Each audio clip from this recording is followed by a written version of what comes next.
Hi guys, this is going to be my review of the Nikon FG. Let's start with a little historical perspective. In 1972, Olympus came out with the OM1. It was the first compact SLR with professional feature set. In the mid-70s, Pentax joined in the fray with the MX, which was also a fully mechanical pro caliber SLR. It wasn't until years later, however, where Nikon joined in with the EM, which was an aperture priority model. It was a good little camera, but aperture priority only, even with the +2 exposure compensation button. Couldn't really compete with full manual Olympus and Pentax offerings. Nikon's always late to the game when it comes to automatic features. They want to see if everyone else is going to succeed or not before they put their bid in. So after 1979, when the EM came out, this was 1984, this was released. And although this was aimed towards the amateur market, it had a real pro feature set. The only thing it lacked was interchangeable focusing screens and a depth of field preview. The FE and the FM both had that, but they're a little bit bigger. This one here, you could set your exposure manually, or you had aperture priority program. I believe it was the first Nikon that had program.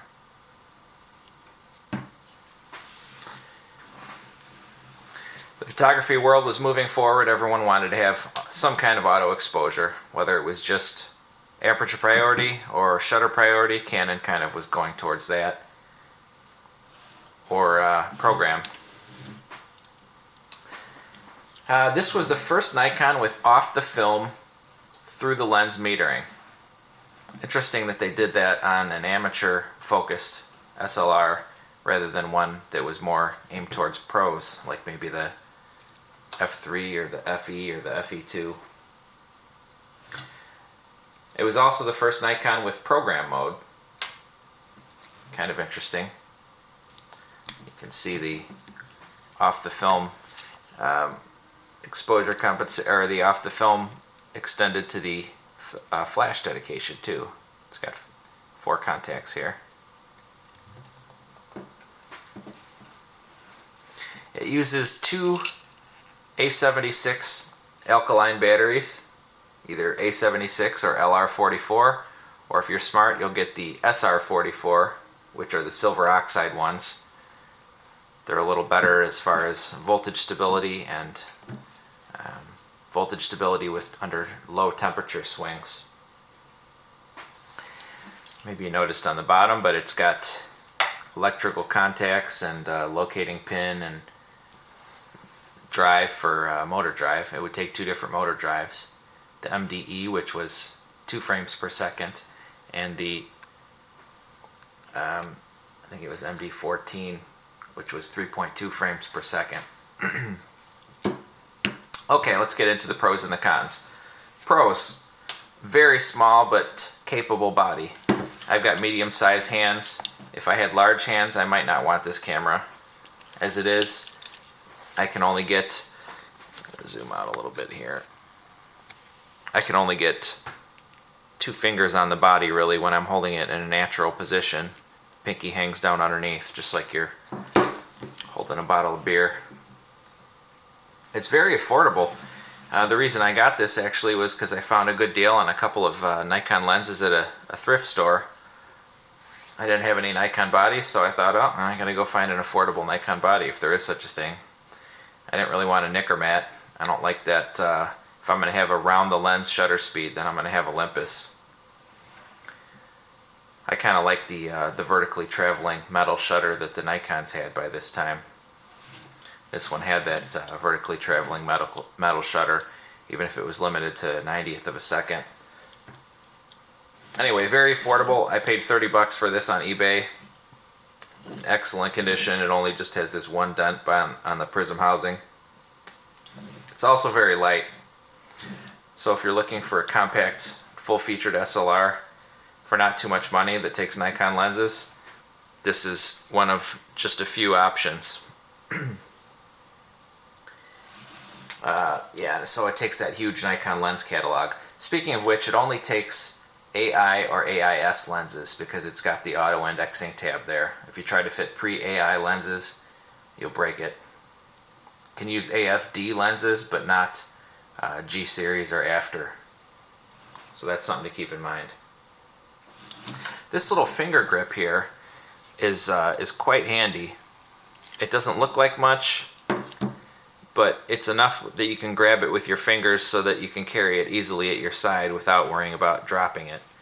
The EM didn't have that. The Olympus OM series didn't have that. The Pentaxes didn't have that either until the LX or something. You had to get a motor drive or something if you wanted that. Also, a pro is this +2 exposure compensation button. That is super handy right there. If you're shooting something against backlight or you're shooting in snow or on a bright beach, you just hold that in and it jacks it down a couple of stops.